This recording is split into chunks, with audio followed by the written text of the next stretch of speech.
Hi everybody, my name is Patrick and I own MacDonald Timing. And today we're going to talk about wave starts in MeetPro 2.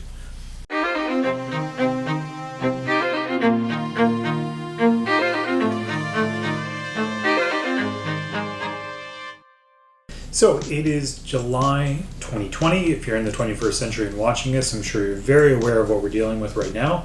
But for some reason, YouTube is spiking videos that talk about it, specifically because I guess we could be giving bad advice that's medically untrue. Anyway, not going to mention it. The upshot is, if you are so lucky to have a season this fall doing timing, that you are probably going to be using wave starts, especially for high schools.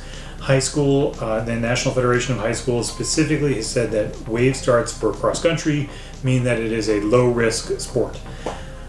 What exactly a wave start is debatable. To me, a wave start is about 50 people going off from the start line at any given time. And it's certainly willing to fudge that number a little bit depending on the race, the course itself. If we have a really wide start line, then running everybody in a single wave is probably not going to be that big of a deal, maybe up to 80 or even 90 people.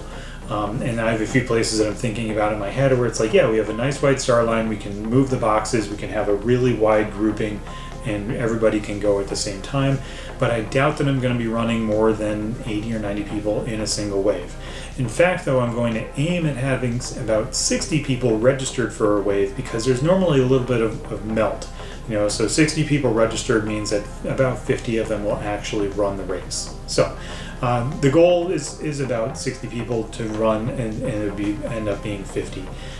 I think that's a pretty reasonable number. I think that's going to be a responsible way to handle it, and I feel comfortable with that. But I'm still working with the coaches that I time for to make sure that they're comfortable with it, and every facility is different. Like every course is different, every start line is different, it's all different. So whatever the local prevailing wisdom is going to be, then I'm prepared to handle it. Up until this past few weeks or so, actually, there's really been no good way through the normal meet management programs to do wave starts. Thankfully, MeetPro 2 has come out with an update. It's a pretty comprehensive update, actually. So it allows you to do wave scoring and timing with MeetPro and only MeetPro, and also it will help you out if you have the time trial plugin with Finish Links. So I played with that recently. I've got a video that's coming out with that soon. Links has released the 11.0 version, so it's even more improved. I don't have the time trial plugin. I can see, though, having played around with it, that if you're going to use it, it would be beneficial still to have MeetPro 2, and we'll talk about why in a little bit. As of right now, the update of MeetPro that I'm doing is the first one with wave starts, and I did find a little bit of a problem with it. I let the MeetPro guys know. It's kind of more of a housekeeping issue with the reports. I think you'll see it later on. It's not a big deal, and it doesn't affect how things actually go into Finish Links. And I'm sure that they're working on a fix to it soon. And right now it's mid-late July, so there's still plenty of time. So let's get into it. Okay, so we have a test file here, and first thing you know when you come in and set up the new event is just like normal. Everything on the screen is exactly the same. It's when you come in and add a new event that you'll have the option to select wave starts, and when you do, you obviously will have this box here for waves. So we're going to cancel that, though. We're going to come back over into here, and you'll see you've got waves already set up, wave 1 and then wave 2, and the start offset is going to be 30 seconds. To me, though, this is a placeholder. When you come into Finish Links and actually have starts come into the system, that's when I'm going to come back in, figure out what the offset is between the starts, and then that's what the offset is going to be over here. Cancel that. When you come in, you will use wave starts, and then calculate net times. This is important because if you are using MeetPro to determine the placement, then you want to use calculate net times. If you are using finish links to do that heavy lifting and to set everything up, then you are not going to want to calculate net times. The wave start feature then effectively becomes, I guess, just a kind of academic point for MeetPro at this point. However, it's still going to be really helpful if you are doing reports and want to put the wave starts on the reports. So if you're letting finish links do the scoring using the time trial plugin, you still probably want to use wave starts because there's a couple things down the line that you can make use of that will be really helpful. But if you don't have time trial, go ahead and use calculate net times, and that will do all the heavy lifting for you. When you come in to teams, just exactly the way it normally is. And then athletes, you'll notice that they now have a wave option available to them. And so when you come into teams, the wave assignment options here is actually where you're going to set up everybody, and you can set them up to whatever wave you would like and close. Now, you are supposed to be able to allow athletes to move waves and select them to individual waves. If you have not selected them, then they will be blank, which is fine. Right now, there's a little bit of a bug when the per event. So when you come into the entries by event and do wave assignments, you pull it up. You can see that Andy Johnson is supposed to be in wave 2, and they're in wave 0. I've noted, I've told this to the MeetPro developers, and I think that they were working on a fix. So I'm sure that will be worked out pretty easily in the near future.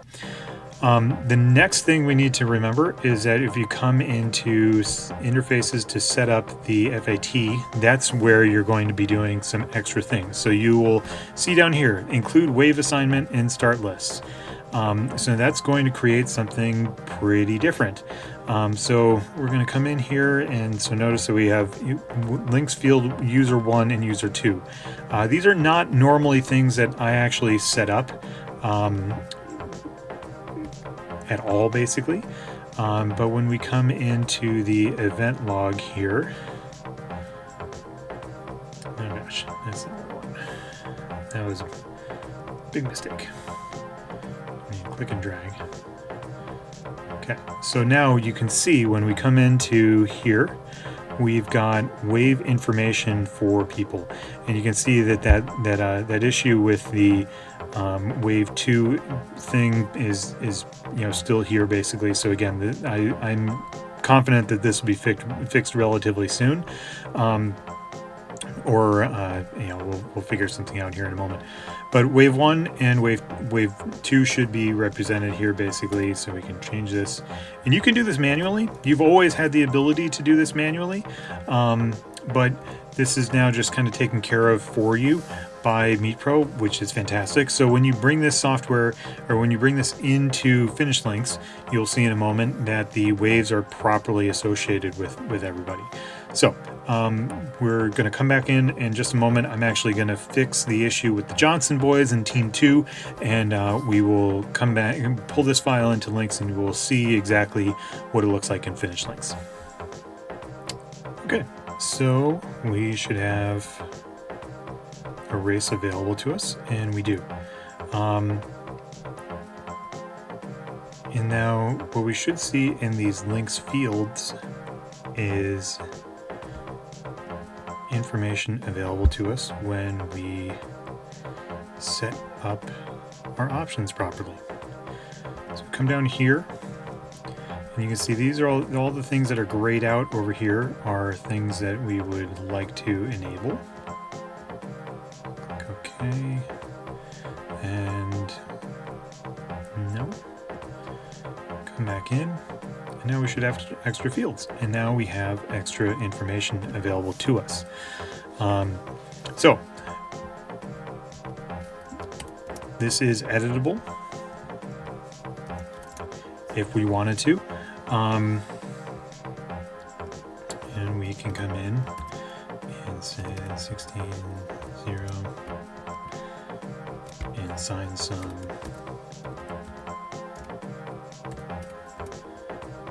marks for them. It doesn't matter that we save that there because we sent that lif file off into the ether. But so one thing I wanted to note is that I changed one of these athletes' waves, and you can see that they are now coming into the lif file properly associated. Yeah, so that's done. So this is how we would see it if we are just using MeetPro to do all of the lifting on these wave starts. So let's come back in, let's take this file into MeetPro and see what happens. Okay, so now we're back in, and I'm actually pulling up an older database because I messed around a little bit too much with the previous one. So we're going to make sure that all of our settings are actually correct.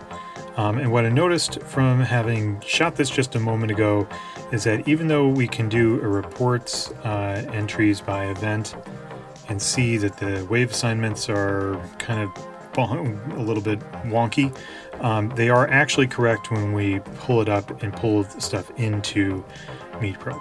So you can see that we have a little bit of disagreement between these two guys, but the Carey brothers are still in one. So we're going to get stuff from links, and you'll see that it is not coming in with the changed waves. So MeetPro is ignoring the lif file when it comes to these waves.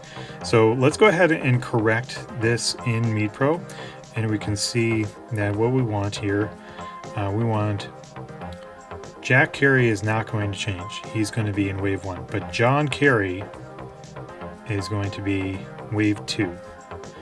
I'm coming over here and we'll see John Carey is now corrected. All we had to do was correct John Carey. We didn't have to go in and touch anybody else. We didn't have to manipulate Jack's data, and this should go for a much larger team as well.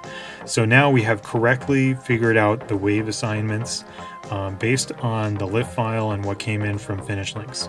So again, MeetPro is simply looking at what's coming in as this time right here. This column is the only thing that MeetPro cares about, and that's the only thing it's basing it off of. So just keep that in mind when it comes to what MeetPro is here to do.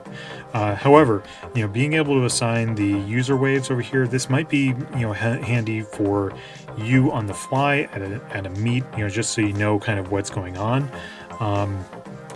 Especially if you're working in maybe a team with clerks and you see something happen, then you can a little bit more quickly and easily be able to maneuver around some of that data.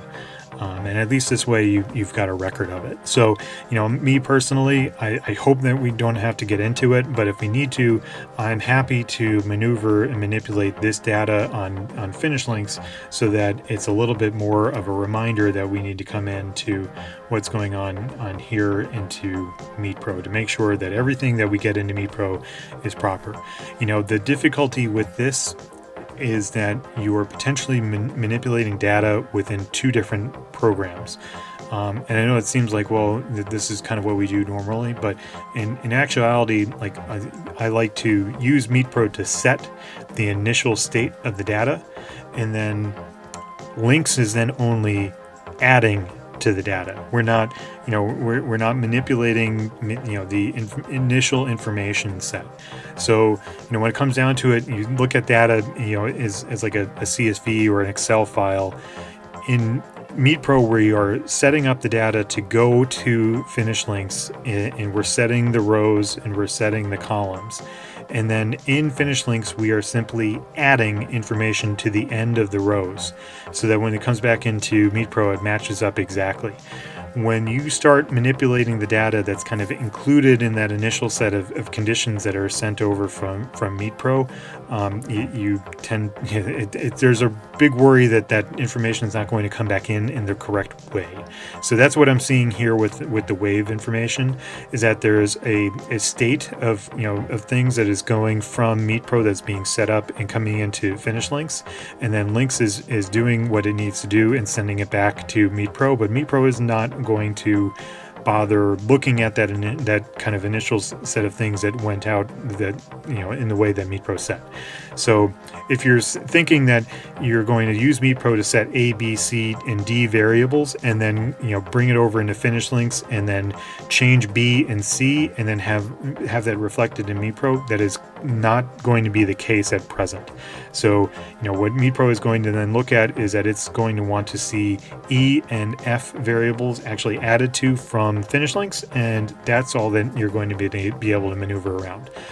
It's useful to know this, and it's useful to have this background, this information, but just know that if you change some of these user fields within finish links knows that this is the way it is, and so that's why you'll see a lif file that reflects that information, but MeetPro isn't looking at this information for anything. So I hope that all makes sense. A couple of things to clarify.